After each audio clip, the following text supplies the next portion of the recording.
યજમાન પાસેથી આવે તેમાં નિર્વાહ કરે. વૈષ્ણવ આપસમાં ચર્ચા કરવા લાગ્યા.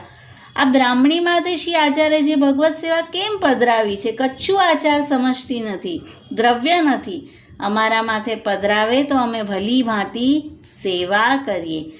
એકવાર એક વૈષ્ણવે આચાર્યજીને વિનંતી કરી, મહારાજ, બ્રાહ્મણીને દ્રવ્યનો સંકોચ છે, આચાર ક્રિયા નથી, નેત્રથી બહુ દેખાતું પણ નથી.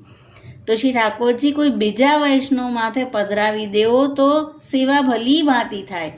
ત્યારે શ્રી આચાર્યજી કહે છે, આચાર ક્રિયા દ્રવ્યથી શ્રી ઠાકોરજી પ્રસન્ન નથી. શ્રી ઠાકોરજીમાં પ્રીતિ જોઈએ.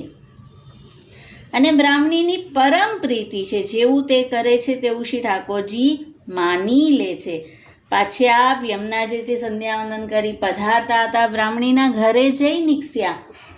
વૈષ્ણવે કહ્યું, મહારાજ,